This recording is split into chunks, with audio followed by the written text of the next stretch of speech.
Good evening. I'd like to welcome everyone to tonight's council meeting. Would you please join us in the Pledge of Allegiance? I pledge allegiance to the flag of the United States of America and to the republic for which it stands, one nation, under God, indivisible, with liberty and justice for all.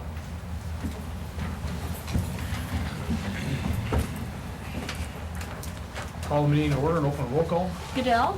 Here. Boomgarden. Here. Rusher. Here. Hader. Here. Need a motion to approve the agenda as See, do we need to amend it? As amended. amended. Okay. As amended. So moved. Second. All in favor? Aye. Opposed. We need a motion to approve the minutes of the July 1st, 2013 regular council meeting. So moved. Second. All in favor? Aye. Opposed.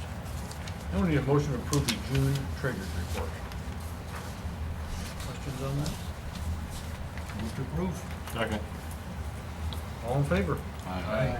Opposed. Under communications, anything from the public in attendance this evening?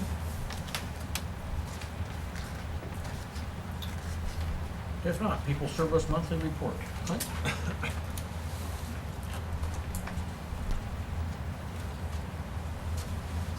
Well, progress is coming pretty good down at the water plant the last couple of weeks. Probably see the cranes were in, set the precast and everything on the buildings. We lifted the roof off the plate press, line press building, dropped the plate press in on top, reinstalled the roof. We got the new addition footings, the precast is all up around that. Let's see, there's generators. Large generator. Now, I don't know when it's gonna be hooked up. That's, I don't know, I think they're still waiting for the switch gear, I think they call it on that. And there's some more electrical gearing that has come in. Some of it has been installed, some of it not. But a lot of the internal stuff is going now with the wiring and controls inside. The well side's up and running and everything, and that's going good now, so. Wastewater plant, not too much out there, which is good. We just did replace a reducer gear on one of the west clarifiers that finally died on us. We had an extra one on hand, so we did replace that, so. So the EQ basin's back down? Yeah, the EQ basin's pumped back down, so when it was full and in May, we got all that rain, she filled up pretty quick, but it's down to about its normal level now, so. Did some pump inspections. We had electric pump out there on site, and they went through all the lift stations, checked everything out, and that. And I think there's one pump we'll have to pull, is all. And we'll just kind of go from there and see what turns out from that, so. When the basins are full, does it bother the plant operations of any or not? No, what happens when we're pushing so much through the plant, EQ basin's full, it actually has a spillway down at the west end. It empties in with the effluent, mixes with that, then we just have to notify the DNR, okay, we, started at this time, approximate number of gallons that went through and mixed, and that's all they want to know, so, but it, like I said, it's pumped down to about regular now, so. Can't think of anything else, or E. coli season, we started testing for that. Last one will be September quarter, so it's a seasonal thing that the DNR wants us to do, so typically from March through November, so. UV plant running? Yep, we did replace all the bulbs in there too, and the hours were up to their hours, but yeah, that's running good, running fine, so. What's your run time on the water plant right now? Let's see, we're typically doing the average days, we got 2 guys coming in, it's probably 12 to 13 hours, roughly right around there. I think the weekend I ran about 14 hours a day on that, so I think they did finally got the pool leak under control too a little bit, so that's back down to its normal usage roughly. I think it's around 8,000 gallons a month, or 800. You said 7,000. Yeah. 700,000. 700, yeah, sorry about that. Just forgot a couple digits, so. Because we were, what, 100,000 a day? Yeah, it was, I think, Yeah. first in May to June 28th, it was like 1.8 million. Yeah. But then we started reading it daily, and then that's when I think they got the diver in there, and then found some stuff, so. You So can probably currently elaborate a little there's- more on that. Yeah, currently there's 2 gutters that are shut on the pool because they both had leaks, and then one of the lines that feeds the features in the kiddie area is clearly leaking. Same winterizing procedure. It's followed the manual, and some reason this year we ran into a lot of problems. So, the line that broke to the features on the kiddie pool is the same one that broke 2 years ago, and so I think that's just going to be a source of frustration.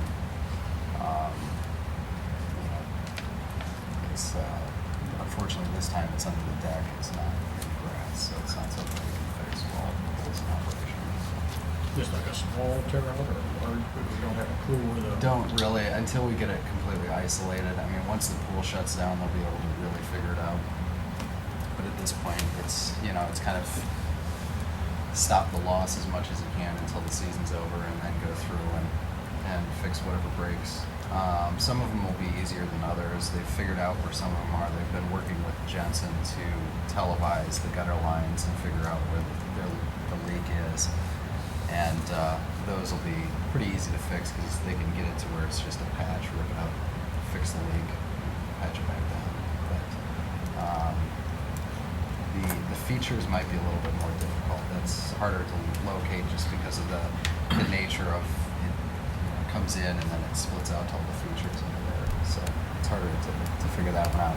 Even when it was in the grass, it took probably, I don't know, I think they were off by 10 feet when it was in the grass. So you hope that you can get it a little bit closer than that when it's under the concrete, so you don't have a lot of concrete to replace. So when can we shut the pool down? Into Just August? Or yeah, once the normal shutdown will be once school starts right more or at, less? they only run on the weekends for about 2 weekends, and then it's shut down. And as soon as that happens, they can come in and start looking to fix things. So we're still looking into the end of this year for a lot of completion at the water plant? Yeah, Or are we looking at? yeah, that's the engineer's saying anyway, that's hopefully by late fall, a substantial completion. Whatever that is, I guess. Any word on the parts for the new water tower? Everything's pretty much in right now. Okay. All the parts are in. The problem is getting the controls and the electrical all put in so that they can operate the controls and communicate with both towers. So now we're no longer waiting for parts. We're waiting for the electrician to kind of catch up and once they get the enclosure and the new addition onto the water plant, then they can install the controls because they won't be exposed to weather. But they have to get that addition enclosed before they can do that.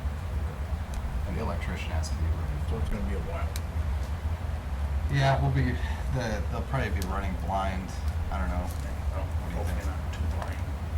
2 months, maybe a month. Yeah. If we're gonna do something, I The don't know how they're enclosures- gonna tie them in there. Yeah, the new together. addition's moving pretty quick right now, so.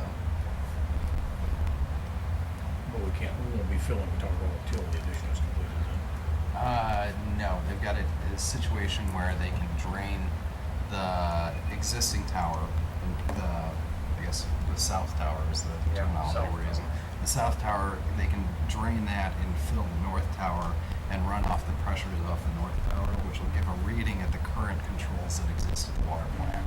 And it's not 100% accurate, but it's close enough to where they'll have a good idea of how full the north tower actually is.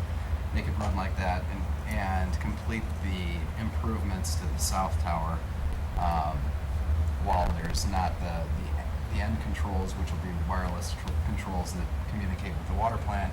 It'll give them enough ability to run the plant and know the level of the water tower without having the new controls. So there's a lot of improvements that have to happen in the existing tower, and so this is a way to get those done even without the controls in place. So this system involves Marty climbing the tower? Yeah. There's water in there. Actually, you joke about it. You use sweat lines on the. You can tell where the tower's Yeah, sweating. yeah, I'll tell them that. So. I think then they have to get, before we do the south tower, they gotta get that cut-in valve, so we got control control of that. Yeah. Up there, which now that's down right across from the old water plant, but of course those valves there, they're gonna put it just at that groundwater level, and of course the river's still not high, but enough to affect that, you know. So Is that one of the valves we're replacing, or that's a different valve we're talking about? I think it's a cut-in one they're gonna do, because the other ones were, yeah, just didn't wanna mess with them too much. That was a surprise on the infrastructure project. One of the valves that was supposed to replace, I think a change order came through probably about a month ago, but they haven't been able to do it. But it was a surprise because they couldn't operate the valves that they needed to isolate to replace other valves. So it was a situation where you kept eating back, and eventually you don't have any other options. Yeah. And so you end up with a cut-in valve because it's either that or shut off half of the town trying to get control. So this one just shows the importance of valves around the water tower. So with this, they'll be able to control Yep. and do the water tower improvements. on the existing tower. Less evasive. And every time you do a cut-in valve, it's close to $10,000. So Yeah. don't want to do too many of them. No, probably not, so. Because once the new tower's online, are we gonna do the inside of the old water tower, or we're gonna wait on that for a while? What is the schedule on coating the inside? I think that was due this year. I Still- talked to him, still, and of yeah. course, the guy knew that all this other stuff's going on. He just kind of, well, just let us know. I see they're in Badger work, and they came in for parts the other day and stuff, they just were talking Yeah. about that, so they just didn't know where they were for. Yeah, Schedule. that was scheduled up in that 10-year, 5-year, or whatever that Yeah. plan was. And they'll be able to come in. It's just the maintenance agreement actually for the towers worked out really well. That way you don't have the ups and downs of trying to paint the tower. But it's just a matter of getting that scheduled when we're not in a situation where we're running with duct tape on a few things. Okay. Thank you. Thank you, Clint.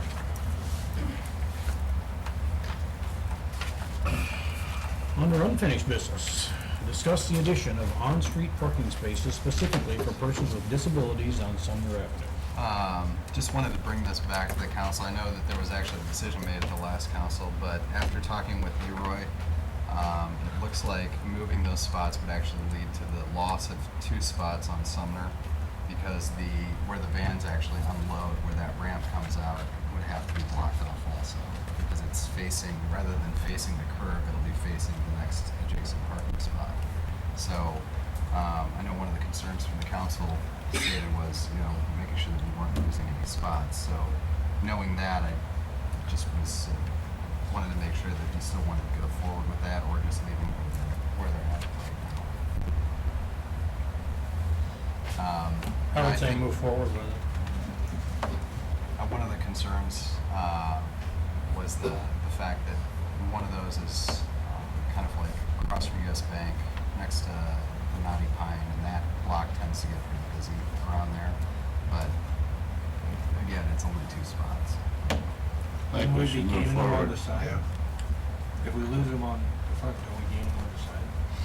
No, because right now it faces right now it faces a curb, so the spot in that curb can't be used for a parking space anyway, because it's not sufficient for a parking spot. When you turn it around on the other side of the corner, the ramp actually drops into what would be the adjacent parking spot. Okay. Yeah. So That's why they're there. yeah. So that's why they were put on that side, is because it's a spot that can't be used anyway. Yeah, I But- think Just didn't want to tell you that there was no spots that were going to be lost, and then we ended up losing 2 spots, and the council wasn't aware of it. So. yeah, that doesn't concern me a lot, but we lose a spot. If you speak up, can't hear you. So they're going to move forward and eliminate 2 spots on Main Street parking for you. What they're going to do. Do you want to do it as a motion? We need a motion then to proceed with eliminating 2 current parking spaces on Main Street and moving ahead with the handicap parking. Know that. Second. All in favor? Aye. Aye. Opposed?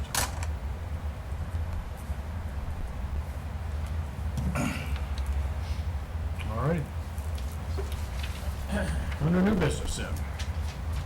Discuss a request by Rod Amley for an adjustment of water charges for a rental property. This is the formal consideration of the water adjustment that was requested at the last meeting.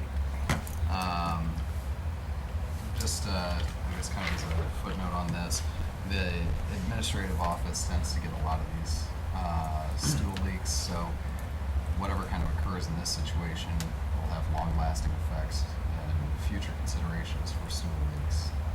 And it's also a situation where we're trying to determine how water was used rather than whether water was used.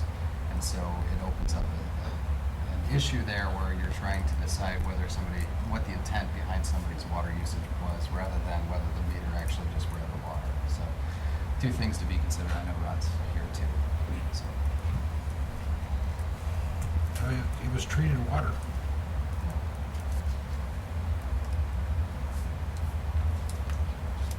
so my recommendation from an administrative side is that we not move forward with an adjustment just because it would be, you would probably have at least 5 of these at every council meeting. We get stool leaks that happen very, very regularly.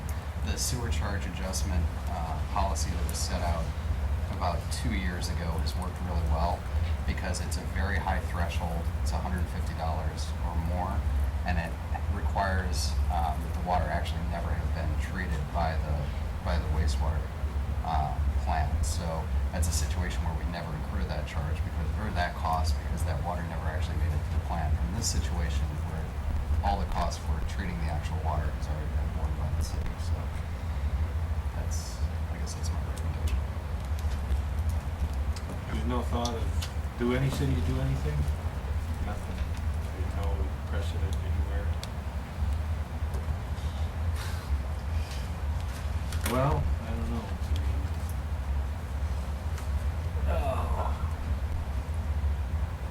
I think everything went down the sewer line. It was treated. It just gets to be more and more expensive the more rates go up. So big oops. We had a $5,000 one, didn't we, or for the 2 months or whatever we had recently in the house, or was it too long ago on that? Yeah, that was a little bit before my time.